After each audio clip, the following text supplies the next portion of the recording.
बना ली हमने। वो कल क़यामत के दिन मीजान पे रखे जाएंगे। ये नहीं कहा जाएगा कि 40 साल की गिनो कितनी पड़ी है कितनी छोड़ी है, नहीं।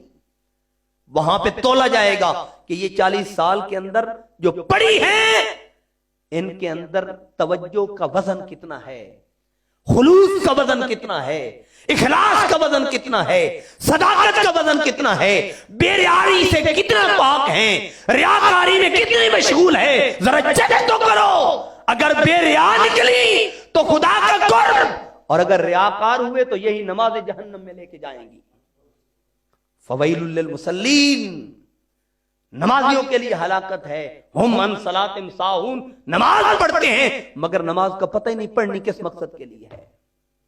तभी तो इकबाल कहते हैं तू अभी राह गुजर में है, कैदे मकाम से गुजर, मिस्र हिजाज से गुजर, पारिस और शाम से गुजर। जिसका अमल है बेगरज उसकी जजा कुछ और है। अरे हूरो खयाम से गुजर, बादा और जाम से गुजर। इकबाल कहते हैं नमाज हूरों के लिए पढ़ता है, जन्नत के लालच में पढ़ता है, नहरों के लिए पढ़ता है, महल्लात के लिए पढ़ता है, हूरो कसूर के लिए पढ़ता है। तुझे कुछ पास नहीं कि जिसने तुझे पैदा किया उसके लिए क्यों नहीं पढ़ता? तुझे तो खुदा ने मखलूकात में आला शर्फ अता किया है।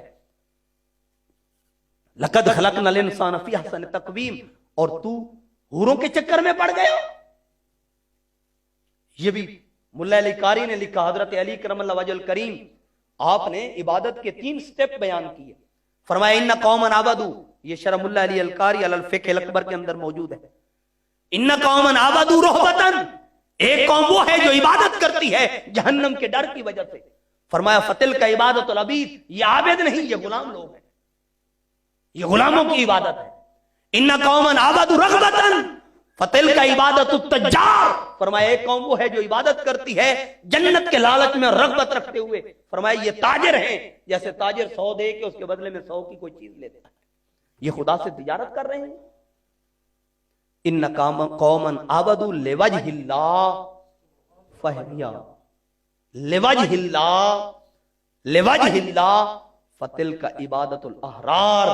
फरमाया जो अल्लाह को पाने के लिए और उसके अनवार और तजल्लियात के मुशाहदे के लिए इबादत करते हैं, यही तो आजाद लोगों की इबादत है और यही कुर्ब खुदा को पाते हैं।